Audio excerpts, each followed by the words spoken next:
पढ़ाई भी कर रहे हो, लेक्चर्स भी देख रहे हो, क्वेश्चंस भी सॉल्व कर रहे हो, लेकिन जब एग्जाम आता है तो नंबर बहुत कम आते हैं। फ्रस्ट्रेट हो जाता हूं सर। अगर ऐसा है दोस्त तो आप अकेले नहीं हैं। नमस्कार दोस्तों, आज की छोटी सी वीडियो में मैं आपका अपना एलके सर वो सारे छोटे से छोटे और बड़े से बड़े रीजंस को डिस्क्लोज करूंगा, आपसे डिस्कस करूंगा, जिसकी वजह से आपके कम नंबर आते हैं एग्जाम में और क्या इंप्रूवमेंट करनी चाहिए जिससे आपके नंबर सुधर जाए, आप बेटर स्कोर कर पाए। सबसे पहली और सबसे भयंकर प्रॉब्लम है पैसिव पढ़ाई करना। दिन भर किताब खोल के बैठा हूं सर, कुछ समझ में ही नहीं आता, लगता है घंटों बस पढ़ते जा रहा हूं सर, पल्ले तो कुछ पढ़ नहीं रहा है, ऑनेस्टली कुछ एब्जॉर्ब हुआ ही नहीं है। पैसिव पढ़ने का मतलब होता है कि बस किताब को न्यूज़पेपर बना दिया है, अब पढ़ते जा रहे हैं। समझा कितना है वो मैटर करता है। आज आपने 5 घंटे बैठ करके किताब को लगातार पढ़ाई किया और जब अगले दिन सवाल सॉल्व करने की बारी आती है, आपको लगता है कि एक भी क्वेश्चन सॉल्व नहीं हो रहा है। फ्रस्ट्रेशन डेफिनेटली आता होगा, लेकिन सर इसको फिक्स कैसे करूं?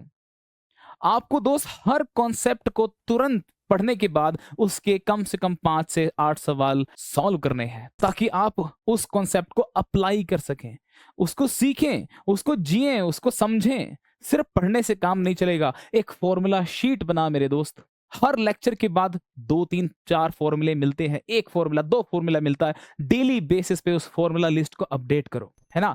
और एक बार दीवार को पढ़ा करके देखना, फाइनमैन टेक्निक का बवाल देखोगे। दूसरी और सबसे खतरनाक प्रॉब्लम मालूम क्या है? एनसीईआरटी को हल्के में लेना, उसको इग्नोर करना। दोस्त, केमिस्ट्री के लिए, स्पेसिफिकली इनऑर्गेनिक केमिस्ट्री के लिए एनसीईआरटी गॉड लेवल बुक है, बाइबल है वो आपकी।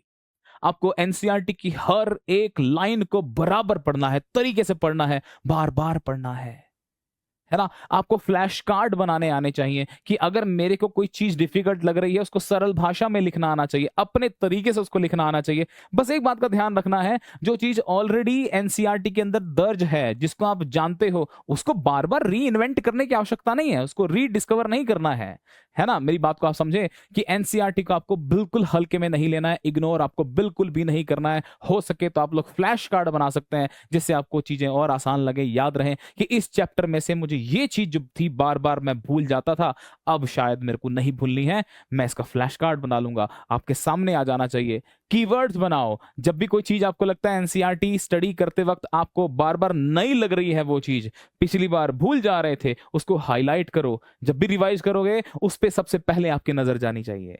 तीसरी बड़ी प्रॉब्लम है मेरे दोस्त, आप सिर्फ वीडियो लेक्चर देख रहे हो, आप क्वेश्चन प्रैक्टिस नहीं कर रहे हो। पहले 2 घंटे का लेक्चर देखा, नोट्स देखे, फिर नोट्स बनाए, भाई प्रैक्टिस कब करोगे? सवाल कब लगाओगे भाई? याद रखना मेरी बात को कि थियरी कभी भी क्वेश्चन सॉल्व करने का तरीका नहीं बताती, क्वेश्चन ही क्वेश्चन सॉल्व करने का तरीका आपको बताता है। तो आपको करना क्या है, आप पहले सॉल्व्ड क्वेश्चंस को सॉल्व करिए, देखिए उसका सॉल्यूशन कि ये किताब में सॉल्यूशन किस प्रकार दिया हुआ है, फिर दिमाग लगाइए क्या आप अपने तरीके से किसी और तरीके से क्वेश्चन को सॉल्व कर सकते थे क्या। यानी कि आपको समझना है, अपने आप से सवाल के साथ लड़ना है, भिड़ना है, तभी आप कॉन्सेप्ट में क्लैरिटी पाएंगे मेरे दोस्त। तो नोट्स बनाने में, सिर्फ और सिर्फ नोट्स बनाने में अपना समय जाया ना करें, प्रैक्टिस भी करनी है। 30-70 का रूल लगाओ, 30% थियरी, 70% प्रैक्टिस करनी है। आपको खूब प्रैक्टिस करनी है, इतनी प्रैक्टिस करनी है कि जब आप एग्जाम में जाएं आपको देखते ही तुरंत पता चले इस प्रकार का सवाल तो मैं ऑलरेडी एक बार ट्राई कर चुका हूं, मैं ये पक्का कर लूंगा। चौथी और सबसे बड़ी मिस्टेक मालूम पता क्या है? आप पेपर अटेम्प्ट करने का तरीका नहीं जानते। आपने खूब मेहनत की, बहुत सारे क्वेश्चंस को प्रैक्टिस किया है, कॉन्सेप्ट क्लैरिटी भी है, लेकिन ये नहीं पता कि मैं एग्जाम में सबसे पहले कौन सा पोर्शन अटेम्प्ट करूं। अगर आप पीसीएम अटेम्प्ट कर रहे हैं तो उसमें से फिजिक्स, केमिस्ट्री, मैथ सबसे पहले क्या अटेम्प्ट करूं। मैं अपने बच्चों को बोलता हूं कि आप अपने हिसाब से उस टेस्ट को अटेम्प्ट करें, सबसे पहले क्या अटेम्प्ट करना है वो होना चाहिए आपका सबसे स्ट्रॉन्गेस्ट पार्ट। यानी कि पहले अपने आप को कॉन्फिडेंस देना है कि ये क्वेश्चन पेपर को एक बार स्कैन करना है आपको, और इतनी प्रैक्टिस करने के बाद आपको अंदाजा लग जाता है कि ये क्वेश्चन तो मैं पक्का कर लूंगा। हाँ, इसमें थोड़ा सा वक्त लग सकता है, इसमें शायद मुझे ज्यादा समय लग सकता है, उसको कोड कर दो, single circle, double circle, triple circle. मानिए 5 मिनट एक्स्ट्रा लगेंगे, लेकिन आपको बहुत आसानी होगी पेपर को सॉल्व करने में। स्ट्रेटजी बनाओ, सबसे पहले अपना स्ट्रॉन्गेस्ट पार्ट कंप्लीट करो, उससे आपको कॉन्फिडेंस मिलेगा। और जब किसी एक हार्ड प्रॉब्लम में आप अटक जाएं, भाई उस पर 10-15 मिनट लगाना ठीक बात नहीं है। आपको आगे बढ़ जाना चाहिए, आपको ऐसे सवाल पे ज्यादा समय देना है, या अपने उस समय को सेव करो और बाकी प्रॉब्लम्स को सॉल्व करने की ट्राई करो। पेपर की स्ट्रेटजी बनाओ, आपके मार्क्स जरूर इंप्रूव होंगे। प्रॉब्लम नंबर 5 ये है कि आप लोग मॉक टेस्ट तो दे रहे हैं, लेकिन भाई साहब आप एनालिसिस नहीं कर रहे। क्या फायदा ऐसे मॉक टेस्ट का? अगर आपने एनालिसिस नहीं किया, अगर आपने ये चेक नहीं किया कि आपके कम मार्क्स क्यों आए हैं, आप अगले टेस्ट की तैयारी में लग गए। आपने चेक ही नहीं किया कि मैंने कम स्कोर क्यों किया है, मेरी गलतियां कहां थी। एक मिस्टेक नोटबुक बनाओ मेरे दोस्त, उसमें आप लोगों को ये मेंशन करना है। हर टेस्ट के बाद 1 से 2 घंटे बैठ करके एनालिसिस करिए। खुद कर पा रहे हो तो बहुत अच्छी बात है, नहीं तो अपने मेंटोर की हेल्प लो, सीनियर की हेल्प लो, अपने दोस्तों की हेल्प लो। पूछो और चेक करो कि मैंने गलती कहां करी, और सबसे अच्छा आप खुद एनालाइज कर सकते हो।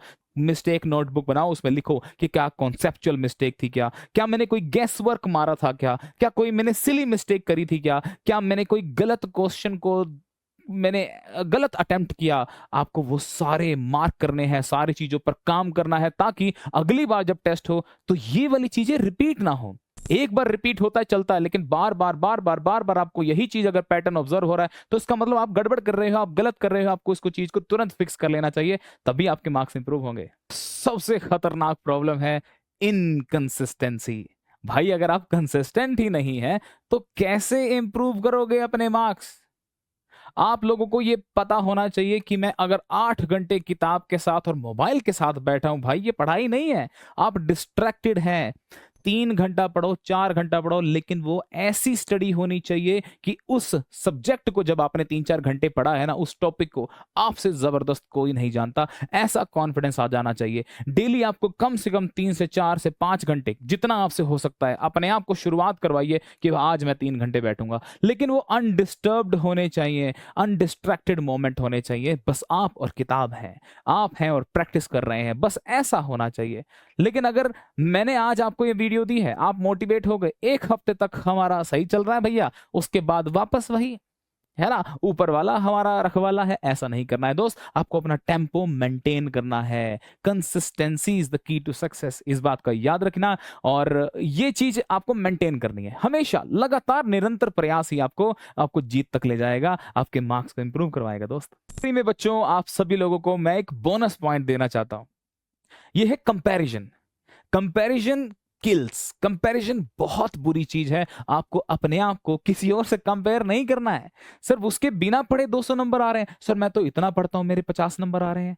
आपको कंपैरिजन उसके साथ नहीं, खुद के साथ करना है, खुद के साथ compete करना है, अपने ग्राफ को ऊपर चढ़ाना है मेरे दोस्त, अपने आप को सुधारना है। compete with yourself, be the best version of yourself। अपने आप में सुधार लाइए दोस्त। अगर आज भी आपको लग रहा है कि मेरे मार्क्स कम आ रहे हैं, इसका मतलब ये नहीं कि आप स्मार्ट नहीं है, इसका मतलब ये है कि आपकी स्ट्रेटजी ठीक नहीं है। तो जितने भी मैंने सारे पॉइंट्स आपको बताए हैं दोस्त, अपने स्ट्रेटजी में लाइए, उनको फिक्स करिए, देखिए आपके मार्क्स जरूर इंप्रूव होंगे। आप सभी को मेरा प्यार भरा नमस्कार दोस्तों, ऑल द वेरी बेस्ट।